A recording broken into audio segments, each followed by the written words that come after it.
तो चलिए आज बात करते हैं भक्ति की, प्रेम की और एक ऐसी कहानी की जिसमें आस्था ने भाग्य को भी बदल दिया। ये कहानी है उस शांत स्थिर मूर्ति की जो हर शिव मंदिर में दिखती है। जी हाँ, ये कहानी है नंदी की। जब भी हम किसी शिव मंदिर में जाते हैं तो एक प्रतिमा हमेशा दिखती है जो बड़े ही धैर्य के साथ इंतजार कर रही होती है। आखिर ये हैं कौन और इनका ये इंतजार कभी खत्म क्यों नहीं होता? आज हम इसी सवाल का जवाब ढूंढेंगे। तो इस कहानी की शुरुआत होती है एक बहुत ही चमत्कारी जन्म से, लेकिन साथ ही एक ऐसी भयानक भविष्यवाणी से जो सब कुछ बदल के रख देने वाली थी। एक ऋषि थे, नाम था शिलाद। वो अपनी तपस्या में ही मगन रहते थे, पर उनके पूर्वजों को चिंता थी कि वंश आगे कैसे बढ़ेगा। तो एक खास बेटे की चाह में उन्होंने इंद्रदेव की बहुत कड़ी तपस्या की, पर इंद्रदेव वो अमर पुत्र का वरदान नहीं दे सकते थे। उन्होंने शिलाद को रास्ता दिखाया, कहा कि भगवान शिव के पास जाओ। और जब शिलाद ने शिव की भक्ति की तो महादेव इतने खुश हुए कि उन्होंने एक ऐसा वरदान दिया जो किसी ने सोचा भी नहीं था। उन्होंने कहा कि वे खुद उनके बेटे के रूप में जन्म लेंगे। और फिर वो दिन आया जब ऋषि शिलाद अपना खेत जोत रहे थे तो उन्हें वहां एक दिव्य बालक मिला।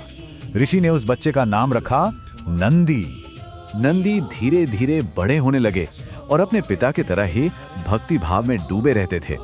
फिर एक दिन उनके आश्रम में दो बड़े ही पूजनीय ऋषि आए, मित्र और वरुण। और छोटे से नंदी ने उनकी खूब सेवा की। और यहीं पर एक अजीब सी बात हुई। जब दोनों ऋषि जाने लगे तो उन्होंने पिता शिलाद को तो लंबी उम्र का खुशहाल जीवन का आशीर्वाद दिया, पर जब नंदी की बारी आई तो वो एकदम चुप हो गए। एक गहरी अजीब सी खामोशी छा गई। अब शिलाद मुनि तो परेशान हो गए। उन्होंने पूछा कि ये खामोशी क्यों? तब ऋषियों ने वो भविष्यवाणी की जिसने मानो पूरे आश्रम की शांति ही छीन ली। उन्होंने कहा, हम यह आशीर्वाद नहीं दे सकते क्योंकि आपके पुत्र की आयु बहुत कम है, वो अल्पायु है। और यहीं से कहानी ने एक बिल्कुल नया मोड़ लिया। अब ये लड़ाई थी भाग्य के खिलाफ, एक अटूट विश्वास की।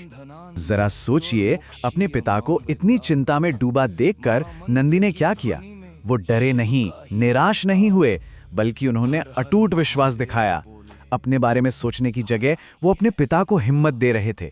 और उन्होंने अपने पिता से जो बात कही वही उनकी आस्था का पूरा निचोड़ है।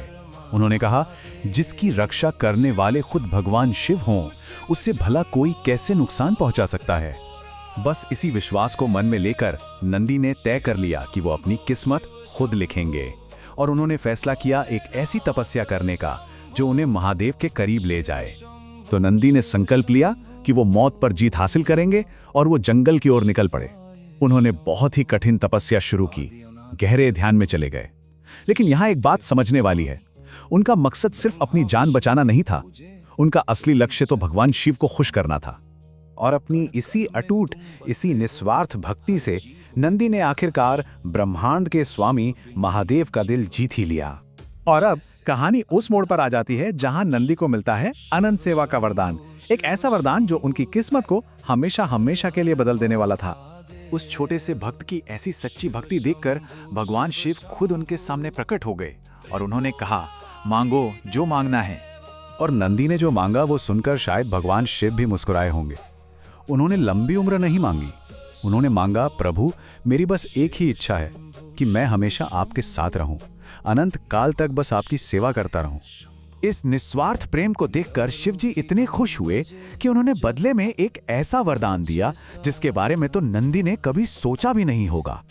उन्होंने नंदी को बना दिया अजर अमर, मतलब एक ऐसी अवस्था जहां ना मौत का डर हो, ना बुढ़ापे की फिक्र, ना ही समय का कोई असर हो।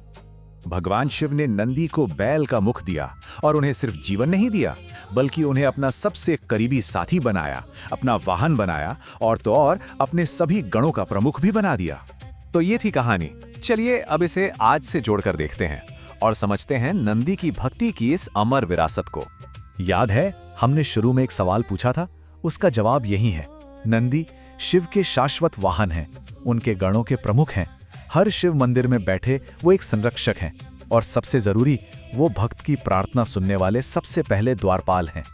और यही वजह है कि लोग मानते हैं कि अगर नंदी के कान में अपनी कोई इच्छा धीरे से कह दी जाए तो वो भगवान शिव तक सबसे तेजी से पहुंचती है, क्योंकि सबसे पहले वही तो सुनते हैं। तो ये कहानी हमें एक बहुत गहरे सवाल के साथ छोड़ जाती है। अगर सच्ची और निस्वार्थ भक्ति किस्मत की लकीरों को भी बदल सकती है, तो सोचिए इसकी असली ताकत क्या होगी।